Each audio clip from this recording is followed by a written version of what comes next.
Buenas noches, amigos y amigas, ¿qué tal? Bienvenidos y bienvenidas, gracias por estar en sintonía de Gente Ve Opiniones.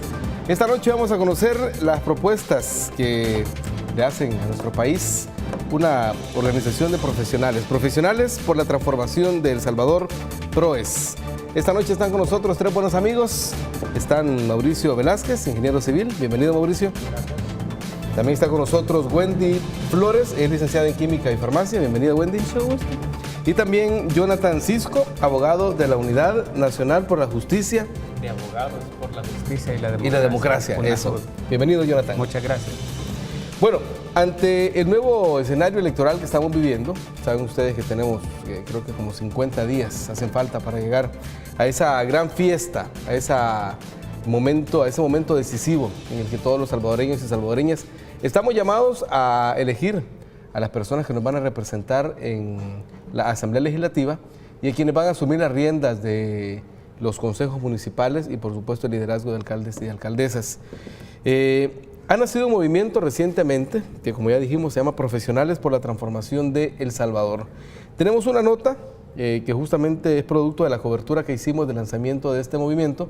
La vamos a ver como punto de partida, ¿les parece? Y luego la comentamos. Excelente. Listo, veamos la nota. El Movimiento de Profesionales por la Transformación de El Salvador pretende dar seguimiento a las diferentes propuestas legislativas y municipales para verificar si éstas abarcan las verdaderas necesidades que el país tiene y que no solo se trate de oportunismo electoral. O sea, nosotros vamos a trasladar por una parte nuestras propuestas a los distintos partidos políticos, pero por otra parte queremos conocer de los partidos políticos cuáles son sus propuestas legislativas y sus propuestas municipales, para ver si eso están realmente en una orientación clara de mejorar y de transformar el país, de mejorar y generar un mayor bienestar a la población. Y si no es así, nosotros vamos a denunciar, pues. Vamos a tener que decir que este partido no está planteando seriamente los grandes retos que este país tiene para el futuro. Creemos que la población votante y el sector profesional lo llamamos también a que, además de analizar la propuesta, debe de ver el registro histórico y el comportamiento histórico de cada partido político. Y ahí va a encontrar y va a establecer las diferencias que existen entre uno y otro. Así que ahí podemos detectar qué partido se aproxima a nuestros objetivos. En ese sentido, no debemos olvidar el comportamiento de los partidos políticos.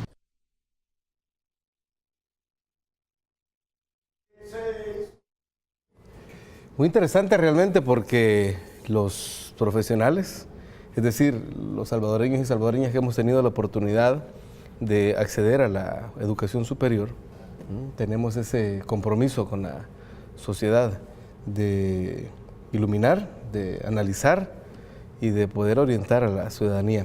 Para ver si, bueno, para comenzar me gustaría que me regalaran una ronda de cómo ustedes ven los objetivos de la organización, para que la ciudadanía vaya conociendo y quienes quieran integrarse pues también sepan de qué se trata. ¿Comenzamos contigo, Wendy? Por supuesto que sí. Pues hacer propuestas relacionadas con la mejora y la transformación de nuestro país. En cuanto a lo que es la sociedad en general, sabemos que hay mucha necesidad, ¿verdad? Tanto los profesionales como el sector agropecuario, agrícola, el sector salud, todos requerimos de mejoras que nos incentiven a seguir queriendo votar por nuestra gente, ¿verdad? Por las diferentes plataformas políticas y que de verdad exista un cambio verdadero y una oportunidad para todos. Perfecto, ingeniero. Muchas gracias. Como se trata de un movimiento que está recién nacido, quisiera pedirte el espacio para poder hablar un poquito de los antecedentes. Perfecto. De la poca historia que tiene. Bueno, este movimiento surge producto de la reflexión de un grupo de profesionales que tenemos alguna militancia en las gremiales tradicionales de profesionales. Y reunidos ahí a finales del año pasado conversábamos de que somos un sector de la sociedad salvadoreña bastante numeroso. Estimamos que el sector profesional ronda entre los 300 a 350 mil profesionales en el país de las diferentes disciplinas. y que somos poseedores de un buen cúmulo de conocimientos técnicos y científicos, experiencia también, y que en este momento el sector está como indiferente, apático. En ese sentido, surgieron ideas de que deberíamos de formar un movimiento profesional para ver si fuese posible que el sector profesional se dinamizara, se incluyera, que participara y que incidiera en los temas de país. Es así como este sector, este movimiento surge y con el ánimo de despertar a los profesionales del país para que se involucren y que participen en las decisiones del país. Jonathan. Bueno, es importante manifestar que, tal como usted lo decía, los profesionales tenemos un cúmulo de conocimientos y con los conocimientos también tenemos responsabilidades. ¿Para qué? Para aportar al desarrollo económico-social del país. Nuestro movimiento está integrado por profesionales de distintas áreas. De las áreas, por ejemplo, de las ciencias de la salud, hay médicos, hay psicólogos, hay odontólogos, hay químicos farmacéuticos. De las ciencias económicas tenemos economistas, tenemos contadores, administradores de empresas, tenemos también, bueno, abogados, notarios. Y como profesionales nosotros debemos realizar un análisis objetivo en este momento coyuntural sobre las propuestas que los políticos le hacen a la población. También debemos analizar cuál ha sido el comportamiento histórico de los diversos actores de la política, porque estamos acostumbrados a escuchar únicamente el mensaje descontextualizado. Y también hay algo bien importante, en política muchas veces a las personas les proponen cuestiones que ellos únicamente para lograr el apoyo, pero después se olvidan de las personas. Entonces, nosotros tenemos la obligación de analizar objetivamente cuáles han sido el comportamiento y si las propuestas que los políticos apoyan benefician a las grandes mayorías del país o si benefician a sectores oligárquicos, sectores poderosos que a menudo tienden a modificar las reglas del juego a su favor, pero se olvidan del mandato constitucional que le obliga a los políticos a velar por el bien común, por garantizar la seguridad jurídica y el bien común de la población. Y lo que pasa es que durante las campañas, como decimos en buen salvadoreño, el papel aguanta con lo que le pongan, ¿verdad? Las campañas muchas veces aguantan con lo que le pongan. Y a veces los ciudadanos cometemos el error de justamente lo que decís, Jonathan, no analizar, ni siquiera nosotros nos acordamos de lo que nos prometieron, mucho menos los políticos, muchos de los que hemos tenido durante décadas, que han ofrecido lo que sea y no lo cumplen. Ahora, ¿creen ustedes que es necesario, o mejor dicho, qué es lo que hay que hacer para que este movimiento pueda tener la incidencia que ustedes esperan? Wendy. La organización social es bien importante y plasmar en cada objetivo el hecho de que tenemos que transformarnos y tenemos que mejorar. O sea, nosotros hemos observado que en otros países, por ejemplo, existen escuelas de posgrado, ¿verdad? Escuelas de posgrado en las universidades estatales. Nosotros soñamos con algo así, una profundización de la educación, pero la vemos también que esta profundización para beneficio de las mayorías, como lo decía el compañero, no solo estamos esperando, sí, nosotros esperamos una transformación real, nosotros esperamos cambios sustanciales en salud, en educación, etcétera, en el Estado, pero también y hacemos contribución, pero requerimos que los políticos de nuestro país, los diferentes partidos políticos, realmente ahora nos escuchen y hacernos escuchar a través de esas exigencias. Creo que gallina que pone huevo tiene que cacarearlo, ¿verdad? Entonces nosotros tenemos que hacer bulla para que esto sea, pues, a través de estos programas, a través de la prensa, tratar de incidir y decir lo bueno, pero también hay que recalcar lo que no se ha hecho y lo que falta que hacer. Hay un descontento general de la población, ¿verdad? Entonces, y es real, con base a datos, pero también sabemos que han habido transformaciones importantes, que no las veíamos en años anteriores. Ahora, vamos a ver, ¿por qué un profesional, Mauricio, por qué los profesionales en general debemos organizarnos?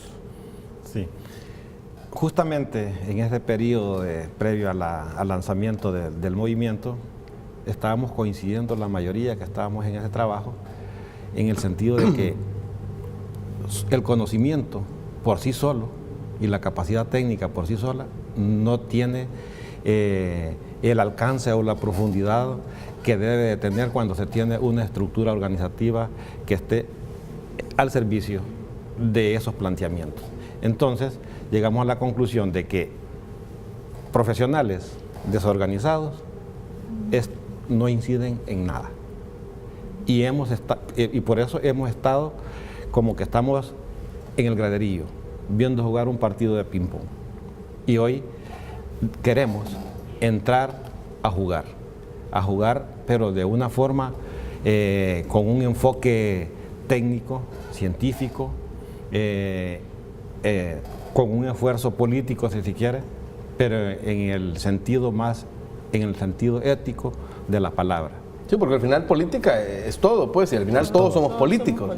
Y la política nos termina afectando o beneficiando en mayor o menor medida, y muchas veces, como decimos, yo pasando iba, pero porque nos queremos desvincular de la política, pero en realidad es urgente estar ahí dentro. No, definitivamente. No queremos decir que no es un esfuerzo político, pero sí lo queremos diferenciar de muchas otras organizaciones en el sentido de que estamos pensando en el marco de la ética, en la ética política, que es servicio al bien común, servicio a la gente y, por supuesto, servicio a nuestro sector.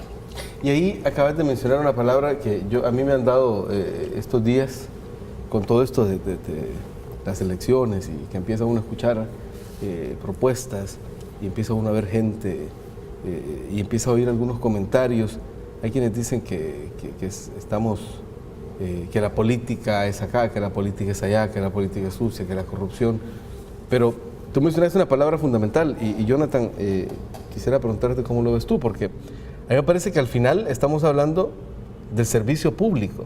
Es decir, quienes entran a la contienda, quienes participan como concejales o como alcaldes o alcaldesas o quieren ser diputados o diputadas, al final están aspirando a eso que debería ser un escalón más alto de la humanidad, ¿verdad? Que es el servicio público. ¿No te parece? Así es. Depende de cuál es la perspectiva que uno tiene, de esa perspectiva uno ve la política. Hay personas que ven la política como un medio para enriquecerse, como un medio para solventar intereses privados. Y de eso tenemos cualquier cantidad de historias durante todas estas décadas, ¿no? Sí, hay mucha gente. Y hay otras personas que ven la política como una función pública. Lo ven precisamente como una forma de realizar un esfuerzo por el beneficio de los otros, de las grandes mayorías. Bueno, nuestro movimiento, y ya le hablé de las diferentes disciplinas, técnicas, científicas, de las cuales formamos parte de este movimiento. Como movimiento, bueno, considero que tenemos la obligación de llevar al debate público desde la perspectiva técnica científica todos aquellos postulados, todas aquellas propuestas de los diferentes sectores, analizarlos de manera objetiva y decirle a la población, mire, aquí le están mintiendo porque este partido propone algo y nunca en su vida ha hecho eso. Hay muchas propuestas que lo que tienden es a invisibilizar el trabajo que se ha venido realizando. Esa es propaganda sucia. ¿Qué es lo que tendrían que hacer los políticos? Desde su perspectiva ideológica, hablarle a la gente, mire, nosotros vamos a proponer este modelo de desarrollo, pero ¿qué hacen los políticos? Se dedican a atacar al otro, a atacar la imagen al otro. Y ellos no realizan las propuestas que cuando llegan al gobierno es lo que van a hacer. Entonces, nosotros tenemos como profesionales esa obligación. analizar cada una de las propuestas y decir, a nosotros como sector de profesionales consideramos que esto no le beneficia al pueblo, no le beneficia a los profesionales y que los políticos en este caso nos están mintiendo. Y por esa razón nosotros no vamos a apoyar estas propuestas y no vamos a apoyar a estos actores políticos. A contrario, Censo, todas las propuestas que nosotros veamos que van a apoyar a las grandes mayorías, nosotros sí las vamos a apoyar, y no solo eso, nosotros nos vamos a dedicar a realizar a los diversos actores políticos propuestas que como profesionales consideramos que van a coadyuvar al desarrollo económico y al desarrollo social. Porque una perspectiva liberalista puede decir, aquí necesitamos empezar a privatizar, necesitamos desarrollo económico, necesitamos crecimiento económico, pero la historia nos ha demostrado que desde 1992 hasta 2008-2009 se caminó por un sendero del liberalismo que lo que llevó a la sociedad fue a un estanco económico, y de ahí ha costado mucho salir. Entonces, ¿qué es lo que nosotros vemos? Hay un interés en deslegitimar a la política, deslegitimar a los partidos políticos y ensuciar las propuestas de los otros, invisibilizar los cambios que han ocurrido en la sociedad y olvidar desde dónde venimos y hacia dónde vamos. En ese sentido, nosotros, los profesionales en diversas áreas, en la salud, en la economía, en el derecho, en la ingeniería, bueno, hemos analizado desde el 2009 hasta el año 2017 una serie de factores, una serie de variables, y hemos visto, hay muchos logros, pero han sido invisibilizados. Ahí yo les voy a sugerir, y con el respeto que me merece la organización de ustedes, deberían de agregar un apartado que analice a la prensa. Ahí hay mucha tela que cortar, porque parte de esa invisibilización, de esa manipulación que se da en lo mediático, la tienen los grandes consorcios, las grandes empresas dedicadas a la prensa, que se supone tienen el compromiso con la sociedad de informar con veracidad, con objetividad, con oportunidad, y todos esos valores que en la universidad se nos enseñan, pero que parece que a los dueños de los medios no les importa. Es una sugerencia nada más, ¿verdad? Bueno, tengo que hacer una pequeña pausa. Cuando regresemos, seguimos conversando, Mauricio, porque tenemos más tiempo, pero antes tenemos importantes mensajes para la ciudadanía. Ya venimos con más.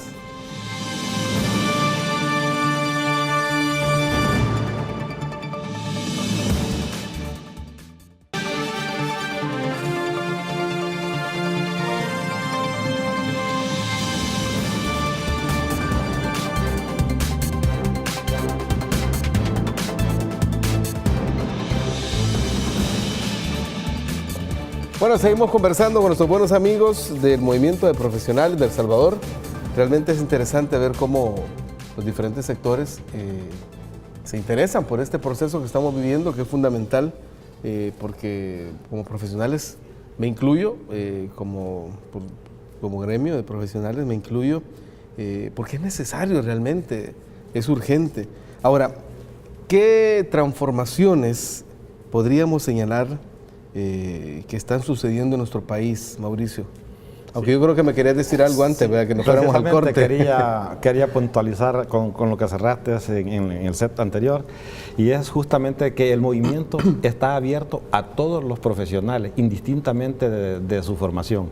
Y en ese sentido queremos aprovechar el medio para decirle a los periodistas que también hay un espacio y que es muy importante que ustedes se integren, porque la comunicación en el país también necesita algunos retoques de transformación para que sea un poco más objetiva. Sí, sobre todo el ejercicio periodístico, porque como periodistas tenemos esa facultad de cubrir la noticia, cubrir el hecho y transformarlo en la noticia que la gente consume, ¿verdad? Sí. Pero hay que hacerlo de manera profesional, y muchas veces lo que se hace dista de eso. Correcto. Y en tiempos electorales lo que se hace es confundir a la gente o invisibilizar, como decía Jonathan, algunas propuestas y sobredimensionar otras. Sí, exactamente. Y eso tampoco es válido. Correcto. Así es la situación. Entonces, el movimiento, pues, reiteramos el llamado a los profesionales de las comunicaciones, que ahí está el espacio, ahí los compañeros van a dar dónde contactarnos para que también el periodismo pueda desarrollarse de una manera más profesional o objetiva, pensando también en función de que la gente tiene que recibir un mensaje en la justa dimensión que se ha desarrollado. Ahora, Wendy, ¿qué podríamos destacar como avances que ha tenido el país? Esas transformaciones, como decía Jonathan, de las que hemos sido testigos durante los últimos años. Sí. Nosotros, bueno, toda la población lo conoce porque lo ha vivido, y cuando la persona vive dice, sí, es verdad, lo conoce la señora que va a comprar al mercado, lo conoce los profesionales de la salud, lo saben todos. Sobre la aprobación de la ley de medicamentos, que esta se redujo el costo de los medicamentos a un 40%, y el precio de más de 7.000 medicamentos, y el ahorro de la población aproximadamente significó 341 millones desde el año 2013. De hecho, que el año pasado hubo otra cantidad de medicamentos en el último trimestre a los cuales se les ha bajado el costo y las personas lo han reflejado. Eso es bien importante para nosotros. En el Ministerio de Salud, sus hospitales, los ECOs, las clínicas no cobran el servicio. Entonces, y lo ve la gente, antes se cobraba cualquier procedimiento, cirugía, los medicamentos, bueno, la población tenía que sacar de su dinero, tuviera o no tuviera, tenía que sacarlo. Ahora no se hace. Y qué importante señalar esto. Imagínate, este logro, la lluvia cae para todos. La disminución del costo del medicamento es para el más pobre como para el más rico. Cualquiera que vaya a la farmacia lo puede ver, quien lo puede comprar. Han habido mejoras también en lo que son las coberturas. El Seguro Social se ha atrevido y muy bien hecho, porque me consta, porque yo trabajo también en el Seguro Social, de una cobertura con el provisionamiento de los medicamentos muy importante, cosa que en otros periodos no se veía. En la construcción de la infraestructura de los hospitales también, tanto el Seguro Social como en el Ministerio, nosotros sabemos que ahora hay un Hospital Nacional de la Mujer, digno para que la señora llegue así a hacerse sus cirugías, sus necesidades ahí son diferentes, o sea, más humanizado el trato. En la contratación también, puedo hablar de la contratación de los empleados. Del 2013 al 2016 tenemos un dato que se ha contratado alrededor de 4.000 profesionales y técnicos en salud, médicos, enfermeras, auxiliares, y alrededor de 4.500 trabajadores y trabajadoras, muchos de ellos profesionales que tenían empleo precario por contratos de servicios profesionales, gozan hoy de prestaciones laborales al estar regidos por la ley de salarios. Es por mencionarlo, ¿verdad? ¿Qué podríamos señalar, Jonathan, en el aspecto social, en la educación, por ejemplo? Bueno, como le comentaba anteriormente, nosotros hemos analizado desde 92 hasta ahora y hemos visto dos caminos diferentes. ¿Desde los acuerdos de paz? Sí. Listo. Hubo unos gobiernos que transitaron por la vía del liberalismo, del neoliberalismo, y no les importaban los derechos económicos, sociales y culturales del pueblo, de la población. Pero desde 2009 en adelante hemos visto que se ha puesto énfasis en los derechos económicos, sociales y culturales. Dicho en otras palabras, se han implementado una serie de mecanismos de protección social que se le llaman programas sociales. Y en ese sentido ha habido una cobertura a sectores de la población que antes estaban olvidados. Por ejemplo, ha habido otros temas que son importantes pero que no se ven. Uno de estos es la matriz energética, por ejemplo. Se ha transitado y se ha hecho un cambio que es estratégico para tener energías limpias y dejar de estar comprando tanto petróleo, dejar de estar contaminando tanto el medio ambiente. Ahora bien, en educación hay una de las últimas medidas que ha tomado el gobierno en la Universidad de El Salvador, y esto es la gratuidad de la universidad pública. Que es impensable en décadas anteriores. Ha sido, desde que yo era estudiante, ha sido una exigencia de los estudiantes, de los sectores académicos, del sector profesional no docente de la universidad. Las gestiones que el maestro Roger Arias ha hecho han dado frutos, pero también el gobierno ha escuchado las gestiones de la Universidad de El Salvador, y a todos los estudiantes que este año van a estudiar en la Universidad de El Salvador, tanto de nuevo ingreso como de antiguo ingreso, no van a pagar ninguna cuota. totalmente gratuita la formación de profesionales en este país para aquellos que estudiaron en el sistema público. Entonces, aquí podemos ver la diferencia entre un gobierno que nunca le dio gratuidad a la educación ni media ni superior, y en los gobiernos posteriores a 2008, que sí le dieron gratuidad a la educación media y quitaron las cuotas que se les llamaba cuotas voluntarias, pero no era voluntaria. De voluntarios no tenían nada. Y ahora la educación superior también es gratuita. En otros campos, por ejemplo, en el Ministerio de Relaciones Exteriores, se creó el Instituto de Educación Superior y Formación Diplomática para darle profesionalismo a la carrera diplomática y consular.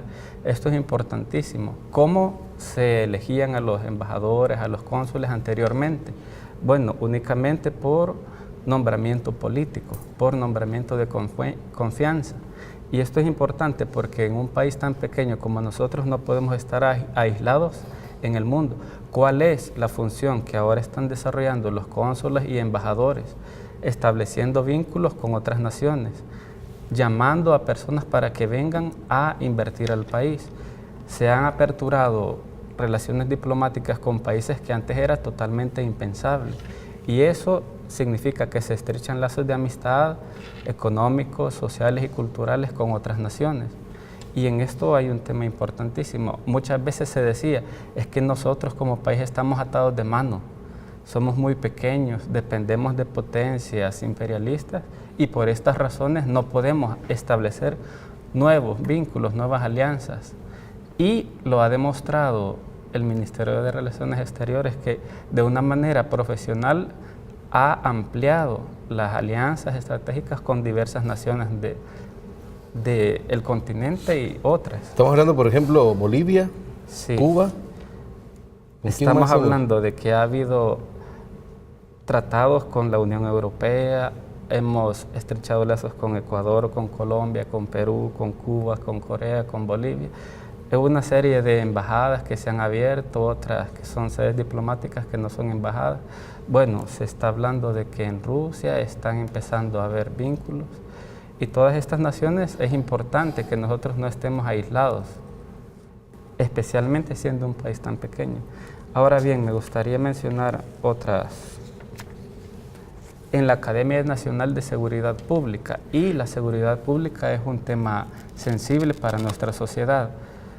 Ustedes saben que antes la Fiscalía, incluso el fiscal en muchas ocasiones solicitaba refuerzos presupuestarios porque no se le daba el financiamiento necesario.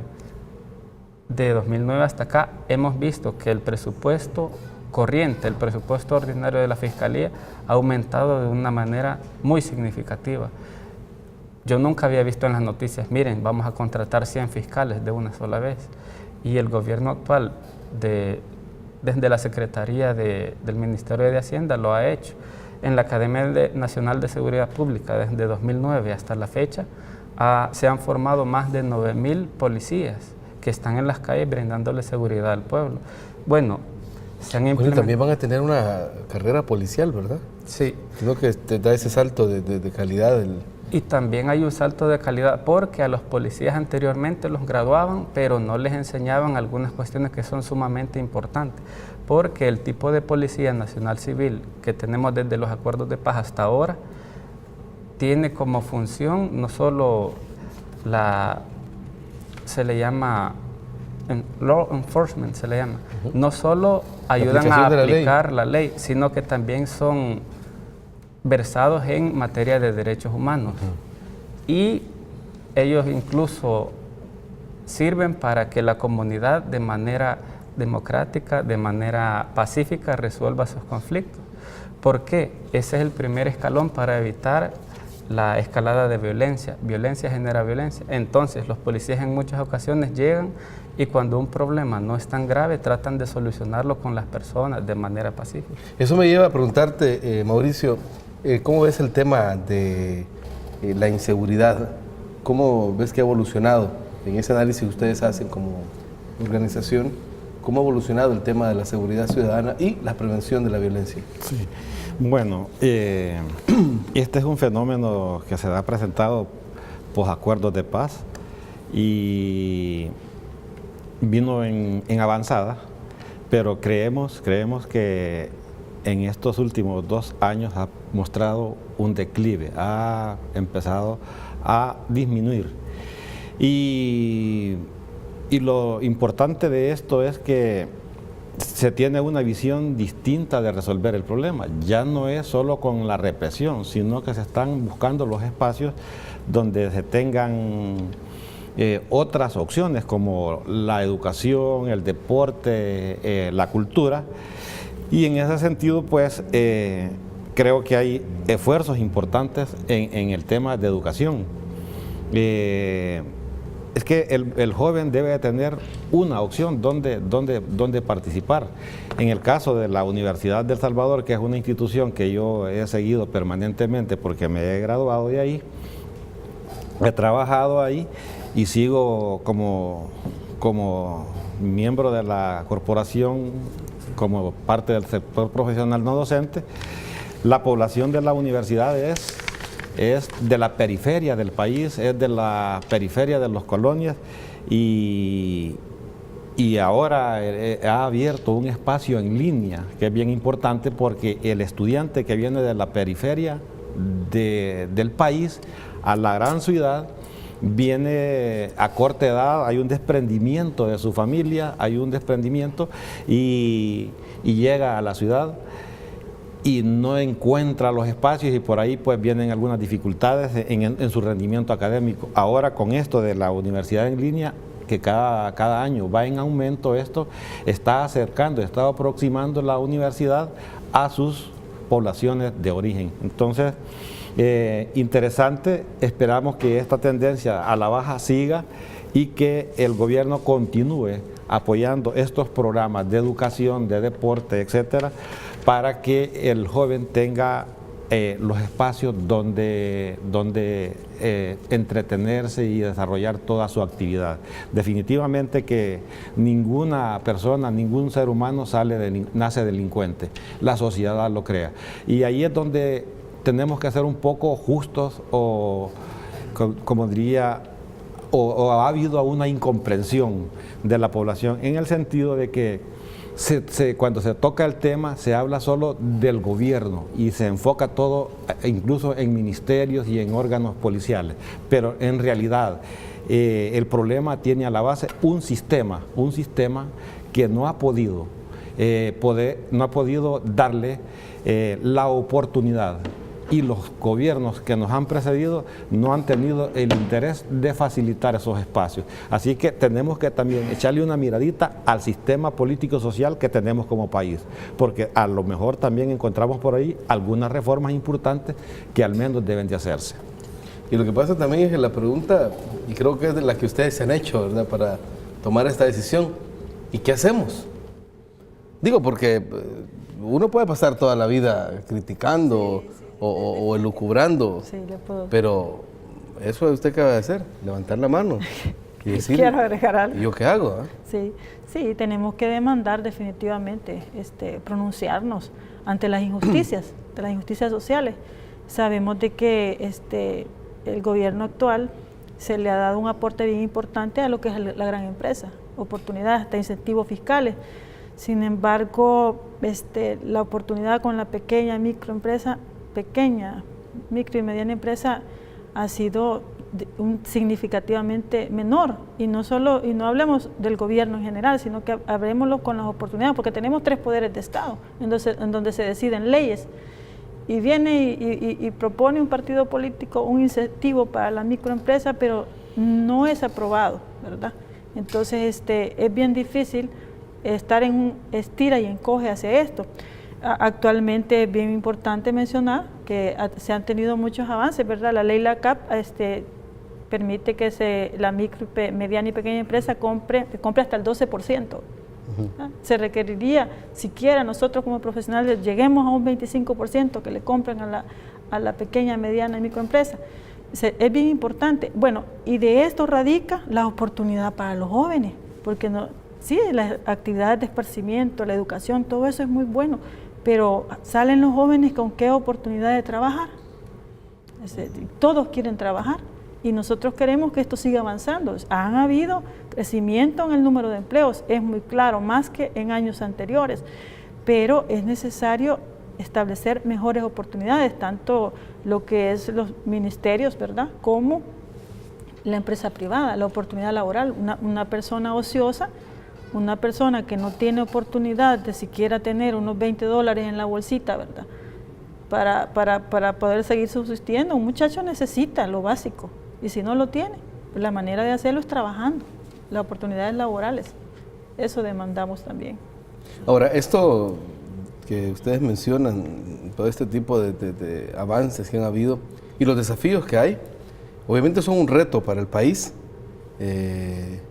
y entiendo por el entusiasmo que les veo que esta organización es un decir, aquí estamos, es un decir, ¿qué voy a hacer? Sí. ¿No es cierto? Desde luego, bueno, como profesionales también comentábamos que nosotros tenemos propuestas y vamos a darle seguimiento a los partidos políticos para que nos den el apoyo y estas propuestas puedan ser realidad. Comentábamos con el amigo, con el ingeniero y con la licenciada que muchas veces se ha tratado de pasar en la Asamblea Legislativa una ley sobre el ejercicio profesional. Comentábamos con los amigos que cerca de un 35% de profesionales trabajan en un área para la cual ellos no están capacitados, es decir, estudian una cosa pero trabajan en otra. Y aquí como nación nosotros perdemos porque tenemos profesionales capacitados que están siendo subutilizados. En este sentido nosotros vamos a proponer y vamos a luchar para que en la Asamblea Legislativa pase un proyecto de ley del ejercicio profesional. Y ahí no puedo adelantar mucho, pero vamos a empezar a trabajar para que la colegiación profesional sea una realidad. ¿Para qué?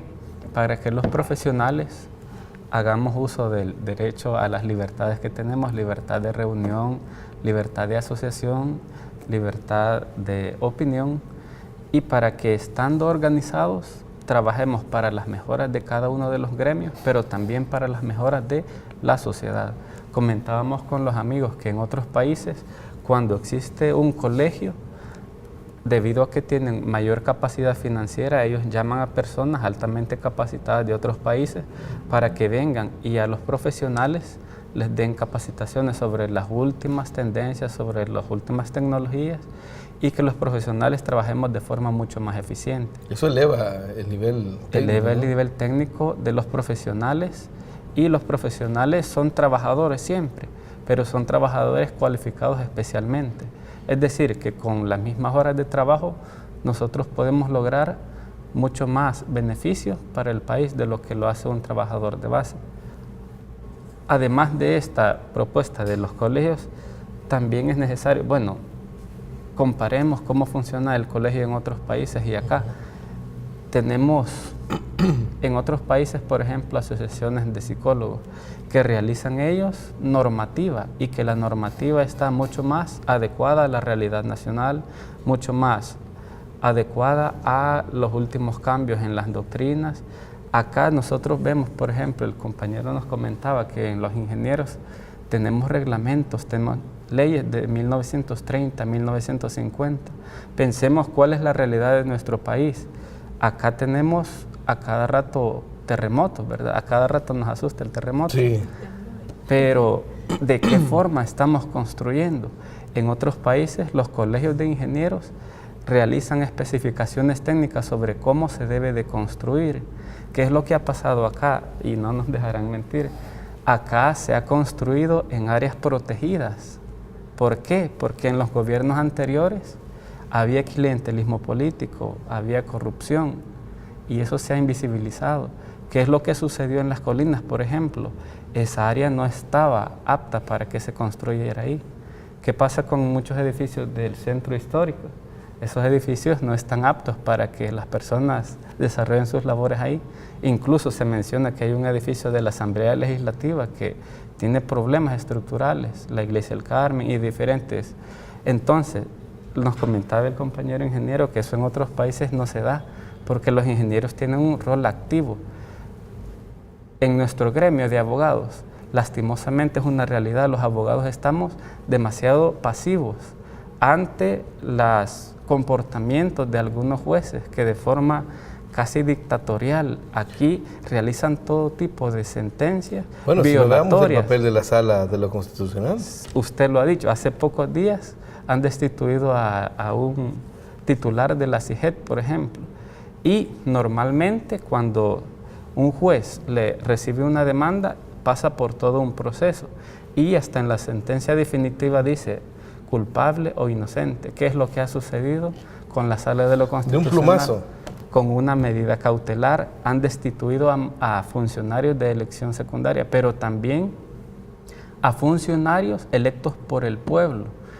Como miembros de UNAJUD, nosotros hemos realizado un análisis jurídico de diferentes sentencias de la Sala y como usted menciona la Sala, yo tengo que decirlo. Mire, en el caso del CITRAMS, por ejemplo, la Sala con una medida cautelar ordenó que se abriera el carril exclusivo. ¿Qué es lo que sucedió? Al día siguiente había más de 6 accidentes, han habido personas lesionadas, han habido personas fallecidas. Jurídicamente, ¿cómo debió actuar la Sala? Y lo hago desde una crítica jurídica. La Sala debió haber implementado una herramienta de interpretación constitucional que se llama juicio de ponderación. Cuando hay 2 derechos de diferentes personas, la Sala debe hacer un juicio de ponderación y ver cuántas personas son afectadas y cuántas personas son beneficiadas con la sentencia que ellos van a proveer. En el caso del CITRAMS, había muchísimas personas que hacían uso del transporte público de manera segura, de manera rápida. Y las personas que andan en carro, bueno, las personas que andamos en carro, teníamos que esperarnos un poquito más. Entonces, acá hay un fundamento filosófico. ¿Qué se debe poner primero? ¿El bien común o el bien privado? ¿El interés público o el interés privado? ¿Qué debe primar? ¿El bien de las mayorías o el bien de las minorías? La Sala de lo Constitucional resuelve en base a ese fundamento filosófico de apoyar a las personas que andan en carro. Y en esta sentencia del caso CITRAMS se olvidó de las personas que andan a pie y que utilizan el transporte público. Tengo que hacer una pausa, pero antes tengo importantes saludos. Por acá dice Juan José Alvarado Castro. Gracias, Gente B. Saludos desde Utah. Jorge Fernando Fuentes dice, sí, pero la masa popular no entiende la política en sí. A nivel de profesionales se puede pensar de manera objetiva. La gran mayoría elige a los que gobiernan. Hay que enseñarle a la población de política, economía y sobre lo que en verdad necesitan saber. Rolando Néstor España dice, felicitaciones a este movimiento, se les apoya y nos ponemos a su disposición, esperando que más profesionales se sumen y apoyar la promoción de la ley del ejercicio profesional, el conocimiento al servicio de las mayorías, que lleve un cambio. Violeta Lemus dice, gracias Gente B por toda la información veraz, eso no le gusta a muchos vendepatria. Bueno, ahí está. Una pausa y venimos con más.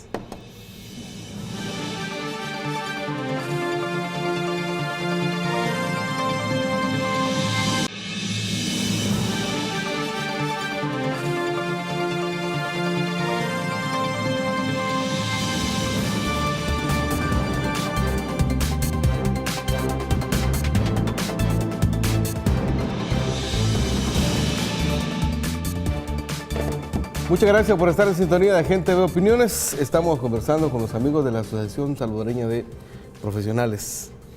Vamos a ver, Mauricio, ¿cuál es el llamado que le hacen ustedes a los distintos partidos políticos en este momento que estamos en plena campaña electoral? Sí, bueno, como movimiento estamos en el proceso de recoger una cantidad de demandas. De hecho, estamos en ese proceso, ya tenemos algunas.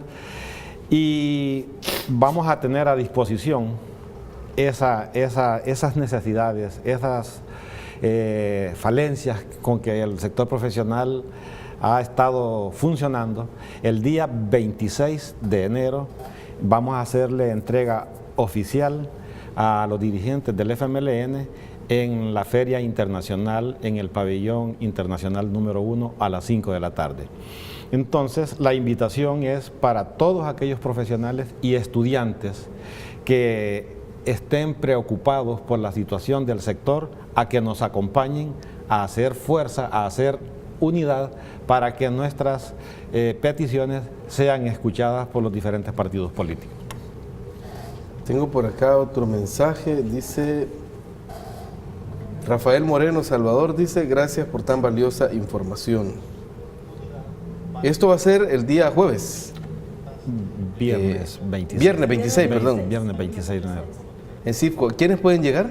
Todos los profesionales interesados en la transformación. Y estudiantes. Perfecto. ¿Y cuál es el mensaje que le envían a los partidos políticos, Jonathan? Bueno, primero que vamos a estar vigilantes de las acciones, de las propuestas de los partidos políticos y que nosotros vamos a, analizar de manera objetiva y vamos a tratar de explicarle a la población en qué casos hay falacias, en qué casos le mienten al pueblo, en qué casos las propuestas, desde las perspectivas de las ciencias, no son buenas para las grandes mayorías. Asimismo, vamos a tener como profesionales una serie de propuestas, una serie de demandas, una serie de exigencias que nosotros las vamos a hacer a la clase política, siempre en beneficio de nuestro movimiento de profesionales, pero también desde la población, que es al final a quien nos debemos y para quien debemos trabajar. ¿Por qué? En una democracia, la democracia se fortalece si las personas se involucran en política. Nosotros hemos decidido dejar de ser objetos de la política y convertirnos en un sujeto activo de la política, porque el sistema democrático así lo exige. La sociedad salvadoreña, desde los acuerdos de paz hasta la fecha, está en un periodo de transición y nosotros debemos, como profesionales, debemos involucrarnos en este proceso de democratización de la política. Anteriormente hemos estado nosotros acostumbrados a escuchar muchas personas que dicen es que la política es sucia, es que yo no me meto en política, pero ellos de hecho son políticos. El problema es que ellos no logran comprender cómo funciona el Estado, cómo funciona el gobierno, cómo funciona el país, y ellos deciden no luchar. Nosotros hemos decidido luchar, entrar a este debate y exigirle a nuestros representantes que jueguen su rol constitucional, porque ellos se deben al pueblo, a las grandes mayorías. Los políticos no se deben a los sectores poderosos. Hace poco, usted mencionaba que el rol que juegan los medios de comunicación en otros países se le llama el cuarto poder. ¿Qué dice Ignacio Ramonet al respecto de los medios? No son el cuarto poder, son el primer poder, porque manipulan la opinión pública. Y el caso emblemático que se menciona, fue el expresidente de Italia, Berlusconi, que usted sabe que terminó mal, con escándalos de corrupción y muchas otras cosas. Entonces nosotros hemos decidido entrar, luchar, porque en una democracia eso es lo que debemos hacer los profesionales comprometidos con los cambios y transformaciones que el país necesita. Ser protagonistas. Exacto. ¿Dónde les pueden encontrar en las redes, Wendy? En el Facebook sería Profesionales por la Transformación del Salvador, y la dirección electrónica movimientoproes@gmail.com. El Twitter movimientoproes @gmail.com, y el Twitter es @proes con doble S. Proes con doble S. @proes con doble S. Así es. En Twitter. Ahí está la invitación hecha para que se puedan ir sumando a este movimiento. Le quiero agradecer a los tres y creo que nos vamos a estar viendo muy seguido, porque es importante que como profesionales nos den su opinión, la lectura que tienen de la realidad nacional. Muchas gracias a los tres. Muchas gracias por la invitación. Muchas gracias y una felicitación en el 4º aniversario de Gente B. Muchas gracias. Que sigan cumpliendo muchos más. Gracias por esos deseos. Y a ustedes, amigos y amigas, gracias por la sintonía. Quédense, hay más para todos y para todas. Pasen buenas noches.